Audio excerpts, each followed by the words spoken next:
नमस्कार दोस्तों। आज हम कॉन्स्टिट्यूशन के एक बहुत ही इंपॉर्टेंट टॉपिक पर चर्चा करेंगे। विधि द्वारा स्थापित प्रक्रिया। विधि द्वारा स्थापित प्रक्रिया भारतीय संविधान सभा ने जापान के कॉन्स्टिट्यूशन से अडॉप्ट किया है। दूसरा कॉन्सेप्ट है विधि की उचित प्रक्रिया यानी कि ड्यू प्रोसेस ऑफ लॉ। यह अमेरिकन कॉन्स्टिट्यूशन ने ब्रिटिश कॉन्स्टिट्यूशन से अडॉप्ट किया है। तो दोनों कॉन्सेप्ट को हम अच्छे से समझेंगे। पहले देखते हैं विधि द्वारा स्थापित प्रक्रिया। विधि द्वारा स्थापित प्रक्रिया के अंतर्गत क्या होता है? यदि भारतीय संसद कोई कानून बनाती है तो उसमें यह देखा जाता है कि संसद ने जो कॉन्स्टिट्यूशनल जो प्रोसेस है यानी कि संविधान में कानून बनाने की जो प्रक्रिया का उल्लेख हुआ है उसका संसद ने पालन किया है कि नहीं किया है।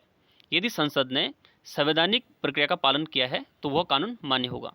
हम एग्जाम्पल के थ्रू समझ सकते हैं कि अगर मान लीजिए सरकार ने कानून बनाकर आपके अभिव्यक्ति की स्वतंत्रता का अधिकार छीन लिया है तो अब आप क्या करोगे? आप फंडामेंटल राइट्स आपके छीन लिए गए हैं तो आप कोर्ट जाओगे। तो तब कोर्ट सिर्फ इतना ही देखेगा कि कानून बनाने की सभी प्रक्रिया का पालन हुआ है कि नहीं हुआ है, यानी कि कॉन्स्टिट्यूशन में जो प्रोसेस दी गई है लॉ बनाने की उसका पालन हुआ है कि नहीं हुआ है। कोर्ट सिर्फ इतना ही देखेगा। अगर कानून बनाने की सभी प्रक्रिया का पालन हुआ है तो वह कानून मान्य होगा, चाहे वो कोई भी कानून है। लेकिन अगर हम रियलिटी देखें, अगर वास्तविकता देखें तो भारत में विधि द्वारा स्थापित प्रक्रिया न होकर के विधि की उचित प्रक्रिया का पालन वर्तमान समय में हो रहा है। क्योंकि आर्टिकल 13 में उल्लेख है कि यदि चाहे विधानसभा हो चाहे फिर संसद हो, यदि वह जो देश के नागरिक हैं उनके फंडामेंटल राइट्स का अगर हनन करता है, उनका फंडामेंटल राइट्स को अगर कम करता है तो फिर वो डायरेक्ट सुप्रीम कोर्ट या हाई कोर्ट जा सकते हैं और वहाँ पे कोर्ट उस कानून का रिव्यू कर सकता है। और यदि वो फंडामेंटल राइट्स का अगर हनन कर रहे हैं तो उस कानून को कोर्ट रद्द कर सकती है। तो चलिए समझते हैं विधि की उचित प्रक्रिया यानी कि ड्यू प्रोसेस ऑफ लॉ।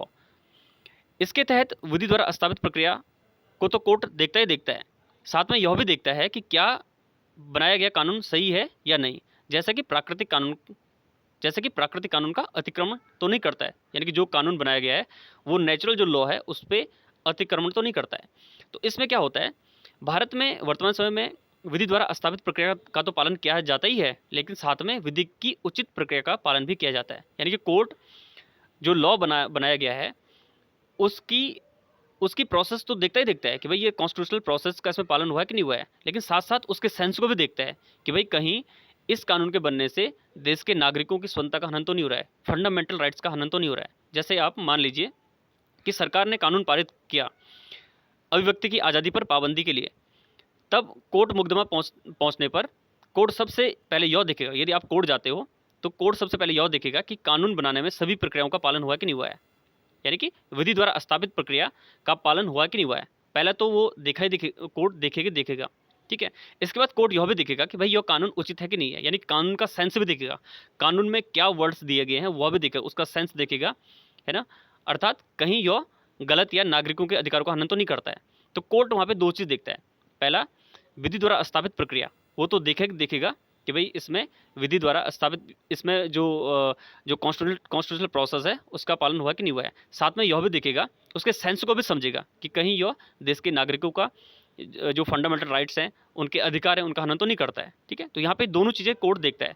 यदि देखा जाता है कि यदि कोर्ट पाता है कि भाई इसमें देश के जो नागरिक हैं उनके फंडामेंटल राइट्स का हनन हो रहा है, किसी व्यक्ति विशेष का हनन हो रहा है, तो कोर्ट फिर उस कानून को रद्द करने का आदेश दे देता है, ठीक है।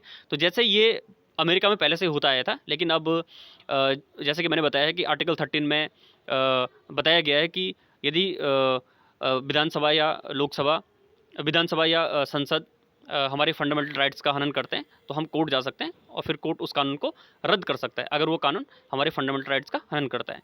इसमें देखिए आप, इसमें एक मेनका गांधी बनाम संघ जो 1978 का मामला था, तो इसमें कोर्ट ने ड्यू प्रोसेस ऑफ लॉ यानी कि विधि की उचित प्रक्रिया का उसमें पालन किया था। उस वर्ष